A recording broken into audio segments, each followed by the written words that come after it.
In modern conflict, the first battlefield isn't always a coastline or a trench line. Sometimes it's a web page. Sometimes it's a PDF link that appears, disappears, and reappears, just long enough to convince half the country that the truth is being edited in real time. That is the kind of war we're documenting now, a war of incredibility, where institutions don't collapse because they lose territory, they collapse because they lose trust. Picture Washington in December, not the postcard version, the operational version, a city of schedules and secure rooms, of press guidance and legal review, of agencies that speak in carefully engineered sentences. And then, suddenly, a legislative countdown hits zero, and the federal government is forced to open one of the most radioactive archives in American public life, the Epstein files. The United States didn't just promise transparency, it mandated it.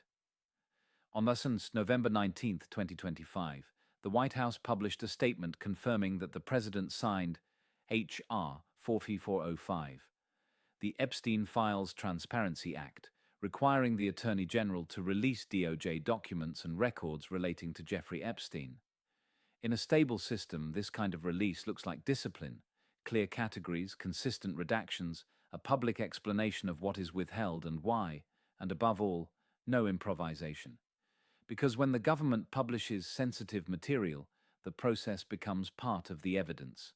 The public doesn't only judge what's inside the documents, it judges whether the state appears capable of handling truth without breaking. And then came the moment that turned release into crisis. According to multiple outlets carrying Associated Press reporting, at least 16 files disappeared. From the DOJ webpage less than a day after being posted, without a public notice and without an immediate explanation. Reports noted that among the removed items was an image that appeared to include a photograph showing President Trump alongside Epstein, Melania Trump, and Ghislaine Maxwell inside a drawer among other photographs. To be precise, a photograph's existence is not a criminal finding. A name in a file is not a conviction. But credibility is not built only in courtrooms. It's built in what the public sees, and what the public sees is whether evidence behaves normally. When files vanish, even briefly, it doesn't just create questions. It manufactures certainty for people who already believe the system is rigged. Then, as the shockwaves spread, the Department of Justice announced something that made the situation feel even more unstable. Federal prosecutors and the FBI had discovered more than 1 million additional documents, potentially related to Epstein, meaning it could take a few more weeks to finish the release beyond the congressional deadline. And now you can see the shape of the problem, not partisan, structural. In any democracy, transparency is meant to restore trust. But when transparency looks chaotic, when deadlines slip, when files appear and disappear, when the government admits it's still discovering the scale of its own archive, the result can be the opposite. Transparency becomes a new source of suspicion. This is not just an American story, it's a systems story. Because on the other side of the Atlantic, another institution is dealing with the same modern threat, the weaponization of uncertainty. December 12, 2025 Tees, King Charles released a message supporting Channel 4's Stand Up to Cancer, stating that thanks to early diagnosis and effective intervention, his schedule of cancer treatment could be reduced in the new year. The royal family's official site published his words directly. That message, calm, bounded, carefully phrased, arrived in an environment where royal health is not just personal. It's symbolic infrastructure, and symbols are targeted in the information age because they don't need to be physically destroyed to be weakened. They only need to be doubted. So here's the connective tissue between these two worlds, Washington and Buckingham Palace, files and crown, law and legacy. When institutions lose control of a timing, they lose control of a narrative helm. And when they lose control of narrative, they begin to lose control of public behavior.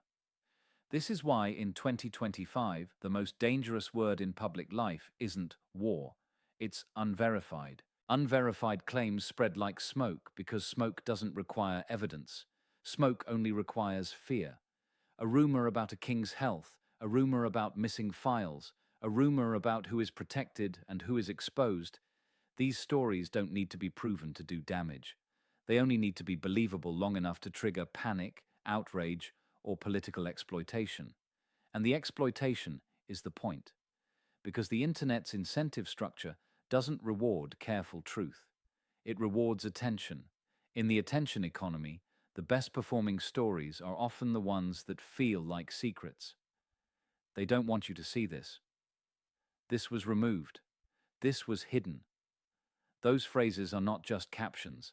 They are weapons, designed to make the audience feel like investigators while they are being used as amplifiers. This is where my job begins, not as a commentator, but as a correspondent.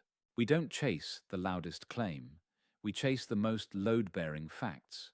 We separate confirmed from claimed, not because we want to weaken the story, but because we want to strengthen the audience. Because if the public cannot distinguish verified reality from engineered panic, then any future crisis, real or fabricated, can become a lever to move a nation.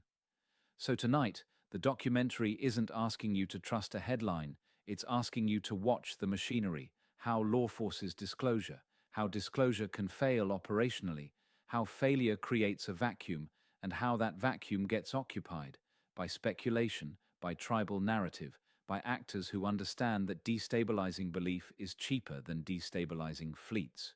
The truth is not fragile because it's weak. The truth is fragile because it requires discipline by institutions and by citizens. And in 2025, discipline is exactly what the information battlefield is designed to destroy. Power rarely announces itself at full volume. Real power prefers controlled light, sealed rooms, and language that can survive scrutiny.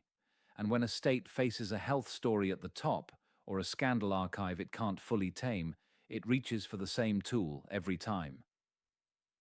Information discipline. This is where the public often gets it wrong. People assume silence means nothing is happening. In reality, silence usually means the machine is working. Legal teams, comms strategists, civil servants, security planners, each trying to keep one fragile thing intact. Confidence. Confidence in leadership. Confidence in continuity. Confidence that the system is still steering. The blueprint is visible right now in two separate arenas that look unrelated until you watch closely. In Washington, Congress forced open one of the most politically toxic archives in modern American life. On November 19, 2025, the White House published a statement confirming the president signed H.R. 4405, the Epstein Files Transparency Act, requiring the Attorney General to release all DOJ documents and records relating to Jeffrey Epstein. In London, the monarchy has been navigating the modern reality of a sovereign undergoing cancer treatment, trying to be candid enough to remain credible and restrained enough to keep medicine from becoming spectacle. On December 12, 2025, King Charles released a message for Channel 4's Stand Up to Cancer broadcast, explaining that, due to early diagnosis and effective intervention, his treatment schedule could be reduced in the new year. With Buckingham Palace describing ongoing measures moving into a precautionary phase, under monitoring. Two systems, two pressures, one shared doctrine. Control the timing, control the meaning. Because timing is not a cosmetic detail, timing is a weapon. When Washington releases sensitive files, it is not merely publishing information. It is triggering a chain reaction, media amplification, social inference, political exploitation, and legal exposure. When the palace releases health language, it is not merely sharing an update. It is steering national mood, deterring rumor, and protecting the institution from the corrosive power of uncertainty. And this is where doctrine collides with the internet. The internet does not reward controlled language. It rewards shock. It rewards certainty. It rewards the sharpest narrative edge. That's why both institutions suffer from the same vulnerability. They are slow systems operating inside a fast battlefield. The Washington model, transparency as an operation, not a virtue. In the US system, the Epstein Files Transparency Act created a deadline-driven release, an engineering problem disguised as a political promise. The government must publish, sort, redact lawfully, protect victims, maintain evidentiary integrity, and do it in a way that doesn't look politically selective. That is a brutal requirement, even in calm times. In polarized times, it becomes near impossible. Then the release stumbled in a way that turned process into scandal. Multiple outlets republishing Associated Press reporting stated that at least 16 files disappeared. From the DOJ's public Epstein webpage less than a day after being posted, without public notice and without a clear explanation, while the missing set included an image showing a photograph of President Trump alongside Epstein, Melania Trump, and Ghislaine Maxwell in a drawer among other photos. This is where investigators stop treating the content as the only story. The disappearance becomes the story, because in information warfare, behavior of evidence matters as much as evidence itself. If files can blink out once, the public assumes they can blink out again. Trust collapses not from one lie, but from the suspicion that the record is being edited. Then, on December 24, 2025, the DOJ said it needed a few more weeks to complete the release because federal prosecutors and the FBI discovered over 1 million additional documents, potentially linked to Epstein, that require review and legally required redactions. It may be administratively explainable, but strategically it reads as loss of control, a government compelled to disclose, missing a deadline, and admitting it's still discovering the true size of its own archive. The state may be telling the truth, yet the perception created is destabilizing. And that perception is a vulnerability adversaries love, because they don't need to forge new scandals if they can amplify the belief that America's institutions can't manage the truth. The London model: credible restraint under permanent surveillance. Across the Atlantic, the Crown faces a different kind of pressure, not forced transparency, but demanded certainty.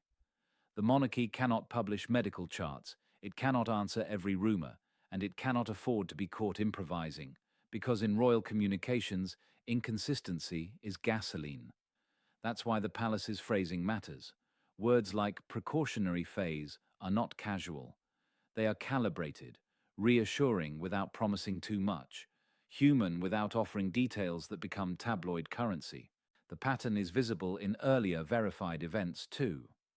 In March 2025, Buckingham Palace said the King experienced temporary side effects from scheduled treatment and underwent a short period of hospital observation, leading to postponed engagements and rescheduled duties as a precaution. This is the palace equivalent of incident reporting. Acknowledge disruption, frame it as managed, and keep the core signal intact. Continuity. And the legal architecture behind that continuity is real. Under the Regency Act 1937, the sovereign can delegate certain royal functions to councillors of state during illness not rising to full incapacity to prevent delay in public business. This is why health rumours around a monarch are so combustible. People aren't just gossiping about a man, they are intuitively sensing the constitutional mechanism behind him. Why rumours thrive: the vacuum to certainty pipeline. This is the pipeline both Washington and the palace are trapped inside. 1. A sensitive topic exists: scandal archive, cancer treatment. 2. The institution speaks carefully, slowly, minimally. 3. The internet treats minimalism as concealment. 4. Content ecosystems fill the gap with insider certainty. 5. The institution's refusal to amplify rumors is reinterpreted as confirmation. In war reporting, this is familiar. In conflict zones, silence does not mean calm, it means fog, and fog is the environment where manipulation thrives. The difference is that here the battlefield is psychological and civic. The casualties are trust, legitimacy, and the public's ability to agree on what is real. The core lesson: the state cannot outpost the algorithm. it must out-credibility it. When states lose narrative control, they don't lose it to better facts. They lose it to faster stories. Washington's Epstein release is now as much a case study in institutional execution as it is in scandal content. The monarchy's health messaging is now as much a case study in modern credibility management as it is about medicine. Both systems face the same strategic requirement: create a disciplined cadence of truth, consistent enough that rumors cannot claim the empty space, and restrained enough that privacy and lawful redaction remain possible.